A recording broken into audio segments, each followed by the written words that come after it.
अस्सलाम वालेकुम। उम्मीद आप सब खैरियत से होंगे। आज की वीडियो में हम नौमौलूद बच्चों के मुसलसल उल्टियाँ करने की एक इम्पॉर्टेंट कॉज पाइलोरिक स्टेनोसिस को डिटेल में डिस्कस करेंगे और आपको बताएंगे कि पाइलोरिक स्टेनोसिस है क्या, इसकी अलामात क्या हैं, इसकी तशख़ीस कैसे की जाती है और इसका इलाज कैसे मुमकिन है। तो सबसे पहले पाइलोरिक स्टेनोसिस है क्या।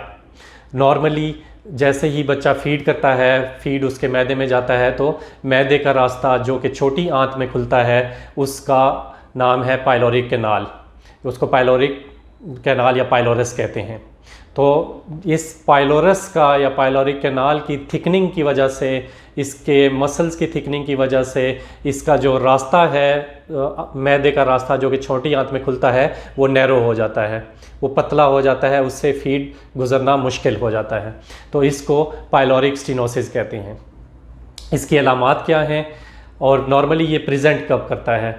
नॉर्मली ये 2 हफ्ते से लेके 8 हफ्ते के दरमियान बच्चे की जब उम्र होती है तो उस दौरान ये डिज़ीज़ प्रेजेंट करती है। और प्रेजेंटेशन का क्या अलामात हैं, इसकी बच्चा उल्टियाँ शुरू कर देता है, मुसलसल उल्टियाँ करता है। जो नॉर्मल उल्टी होती है वो तो जितना बच्चा फीड लेता है उससे कम उल्टी करता है, लेकिन पाइलोरिक स्टेनोसिस में बच्चा मुंह भर के उल्टी करता है। अपना पूरा मैदा जितने बच्चे ने फीड लिया होता है उतना ही या उससे भी ज़्यादा इवन बाज़ औक़ात उल्टी करता है और उल्टी मुंह से दूर जाके गिरती है। जैसे कि आप पाइप खोलें तो प्रेशर से पानी दूर जाके गिरता है, ऐसे ही बच्चे की उल्टी दूर जाके गिरेगी।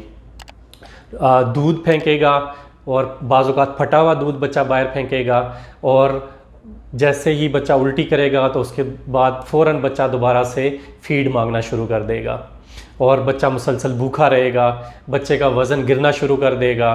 तो ये सारी ऐसी अलामात है कि जिस पे आपको परेशान होना चाहिए और पीडियाट्रिक सर्जन या पीडियाट्रिशियन को लाजमी दिखाना चाहिए। और जैसे ही आप पीडियाट्रिक सर्जन के पास या पीडियाट्रिशियन के पास पहुंचेंगे, बच्चों के डॉक्टर के पास पहुंचेंगे, तो बच्चों का डॉक्टर आपकी हिस्ट्री, बच्चे का मुआयना करने के बाद बच्चे का अल्ट्रासाउंड एडवाइस करेगा इसकी तशख़ीस के लिए। अल्ट्रासाउंड पे इसी की पाइलोरिक कैनाल की थिकनेस को और उसकी लेंथ को देखते हुए, उसकी मेजरमेंट्स करते हुए इस चीज़ को डायग्नोज किया जाएगा कि वाकई बच्चे में पाइलोरिक स्टेनोसिस है या नहीं।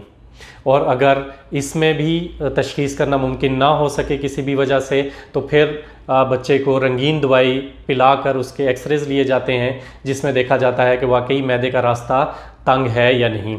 और इसके साथ साथ अगर ये दोनों चीज़ें नॉर्मल आती हैं तो मुसलसल उल्टियों की बाकी कॉजेज़ जो कि मेटाबॉलिक डिसऑर्डर्स हो सकते हैं या पैदाइशी तौर पे पाइलोरिक वेब बना हो सकता है, मैदे में रुकावट हो सकती है पैदाइशी तौर पर, उस चीज़ को रूल आउट किया जाता है। या देखा जाता है कि कोई ऐसी रसोली जो कि मैदे के अंदर हो जो कि